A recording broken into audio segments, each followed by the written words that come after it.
Welcome back to Movie Recaps. Today I will show you a disaster movie from 2020, titled Greenland. Spoilers ahead. Watch out and take care. We see construction work being done on top of a massive building. Two men are talking about some delays. The one that's frustrated with the situation is the boss, John. Moments later, he's driving his car, listening to the radio about an interstellar comet that will fly by close to Earth. He arrives at a suburban neighborhood and walks up to a house, reluctant to go in. He enters a room where a woman is seen on a treadmill. That's Ally, his wife. They have an awkward conversation surrounding their child, Nathan, and his upcoming birthday party. The son arrives and is excited to see him. They go to his room and talk about a drawing he made of the coming comet, named Clark. As they're laying on the bed, it's revealed that the boy is a diabetic. They talk about John's separation from his mom. Later, the three of them are in a living room listening to the news about the comet. The interstellar body is moving fast toward Earth and is made up of many pieces of ice trailing behind it. That night, he's seen moving back in the house, taking a guest room. The next morning, the dad is listening to the news about the comet again. They're saying that pieces of the comet will fall on Earth, but that there's no reason to worry. While he's cleaning the grill for the upcoming party, Ally walks in and tells him that he needs to go to the store to pick up a few things. He takes his son with him, and while still at the parking lot, everyone is looking up at the sky. They see the comet approaching. Inside the store, as they are shopping, John gets a presidential alert on his phone and then an automated call. No one else in the store is getting the same alert. He is informed that him, along with his wife and his son, are chosen for emergency shelter relocation. The same alert is shown in the house TV, but Ally doesn't see it. John quickly leaves the store with his son. As they're driving home, he sees military vehicles and planes going the other way. When they arrive home, the people have already gathered for the party. John goes to talk to Ally in the kitchen and asks her if she got the same alert. She dismisses him, thinking it's just a test, but he tells her about the military he saw on the way, suspicious about what's happening with the comet. Both of them come back to the living room, where everyone is watching the news, expecting to see a part of the comet hitting the Atlantic Ocean. No one is worried as an image of the fragment is shown on the TV screen and the kids start counting down. When they reach to one, waiting to see the splash in the ocean, nothing happens for a moment. There's a little earthquake and John walks out of the house. He sees a flock of birds flying away, when suddenly a massive shockwave hits him over, felt inside the house as well. He comes back in and everyone is scared, still listening to the news. The newscaster announces that the piece has impacted a city in Florida with a shockwave that was felt for thousands of miles. The city was completely destroyed.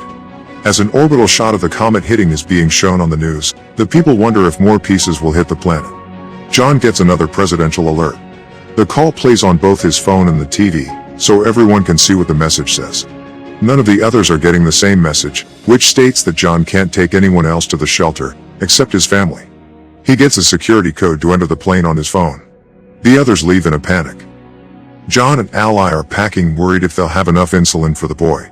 The child asks about his grandpa. Ally is preparing food and listening to the terrifying news, as John goes to get Nathan, who says that the sky is on fire. Pulling out of the driveway, they see that none of their friends got the same call. One of them tells the family that the news is reporting that a huge piece of the comet, called Planet Killer, will hit the Earth in 2 days. As they are leaving, another neighbor runs to them, begging to take their daughter. John refuses and they drive off, arguing in the car that even if they did take her, she might have been turned away at the airbase. Later, as they are driving, people are seen already looting the stores. Suddenly, they drive up to a massive traffic jam on the highway and John goes the other way, taking a side road. They're listening to the news on the radio, saying that there have been more impacts and others are expected, which might take out entire cities or even cause an extinction-level event. They arrive at the airbase, being guarded by the military. People are gathered around the doors because they're not being allowed in. The family pushes through the crowd and is allowed entrance with the barcode they received. Once inside, they are given wristbands for personal identification and are told to move all their things into one smaller bag. Suddenly, they realize the insulin for Nathan is gone and John goes to take it from the car. Ally goes to tell the soldiers about her husband, but tells them about the boy's diabetes and causes a problem. She's taken to a superior officer that informs her that someone with a chronic condition can't be on the plane. Ally tries to reason with her, but she gets turned down. She and her son get escorted out of the base. Meanwhile, John comes back and is headed toward the planes looking for them, unaware of what is happening. John boards one of the planes that's about to take off and tries to reach Ally, but can't. One of the passengers there sees the insulin and tells him about the rules regarding chronic illnesses. John panics and asks to leave the plane. Suddenly, the base gets breached and the people start shooting toward the military.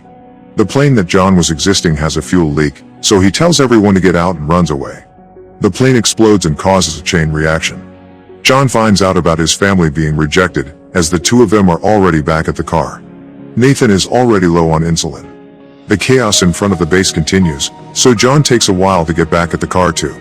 Once there, he finds a message from Ally that she's taking Nathan to her dad's place, so John goes after them.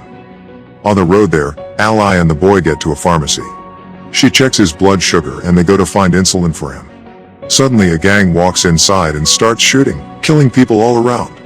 They manage to escape and get into a car with some people that will take them part of the way to her dad's. The couple Ally is riding with start acting strangely very fast. Eventually, they throw her out the car, take her wristband and drive off with her son, leaving her stranded on the highway. Meanwhile, John is lucky enough to find a ride up north as well. Inside the truck, John sparks a conversation with one of the men, Colin, who tells him that they are headed to Canada where the driver knows someone that has a plane and can take people to the shelters. Apparently, the military has set up the shelters on Greenland. The man tells him to find his family and meet him in Canada, so they can take one of the planes too. Another one of the people in the truck eyes John's wristband and demands that John gives it to him. But when he refuses, a huge fight unfolds. The fighting causes the truck to swirl and crash, throwing the people from the back out. The fight continues regardless and John ends up killing the guy. Colin dies in the crash. In the meantime, Ally gets another ride toward the base where the people that took Nathan are headed. He is still seen riding with them when they get to the airport base. At the first stop, as they are showing the wristbands, the boy tells the soldier that those people are not his parents and the soldier gets them escorted away, taking him inside. Later, Ally gets there too and tries to find him, from one stop to another, from one medical unit to another. She finally finds him and she's informed that he's been given insulin. The nurse says she'll help Ally find a military transport to her father's city and that she will stock her with medicine for Nathan. John breaks into a house for some water and food. He checks the news immediately, only to see that the main impact is expected in just under 24 hours. He finds keys to the family's car and takes it, getting to Ally's dad fast. He finds him playing cards with his buddies, asking about his daughter. They decide to put their differences aside and work together to find her and Nathan. Meanwhile, the two of them arrive at a gas station and call the house.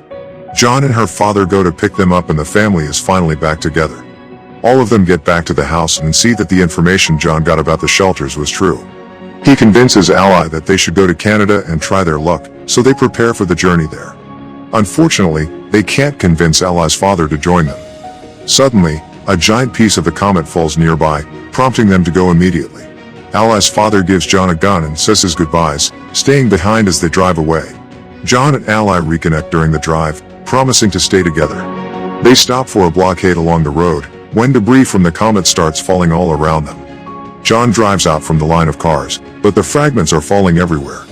Ally gets in the back to cover Nathan, while John tries to find shelter. They stop near a bridge, where others hide as well, but John runs off to help a man out of a burning car. Later that night, they continue their journey and pass into Canada. While searching for the airport, they listen to the radio and discover that they don't have much more time until the biggest part of the comet hits Earth and destroys more than 75% of all living things. As they drive, they see one plane getting air and another almost taking off, so they chase after the second one. John stops the plane by driving right in front of it. The pilot is reluctant to take them in, since he is already at full capacity, but they succeed in convincing him. John has a dream about better times and when he wakes up they are approaching Greenland. The place seems unaffected by the comet, until a moment later a fragment impacts the water and creates a shockwave that hits the plane. Both engines are failing as the pilot tries to keep the plane in the air. They glide through the air, landing smoothly, but hit the glacier. The pilots are pinned on impact, but John isn't able to help them. He sees a military plane land a mile away, so he shows the people from the plane there and when they arrive, a military truck takes them in and gets them to the shelter. As they are going inside, the planet killer hits. The impact will reach them in a matter of minutes and the people are still getting deeper inside the shelter. Once inside, they brace for impact and a flashback is seen of their previous life, when they were happy together. 9 months later, the planet is desolated. Cities ruined completely. A radio signal is searching for survivors and establishes a connection, informing the receiving end that the dust has settled and there is no radiation. The hatches of the shelter open and reveal that the family is still alive, facing the ruin of the planet. As a symbol of hope, they see a bird flying outside and start coming out of the shelter. As the Earth is seen from space, radio signals communicate from all around the globe. There are people still alive everywhere on the planet. Make sure to subscribe and turn on notifications so you can watch more videos like this. Thanks for watching.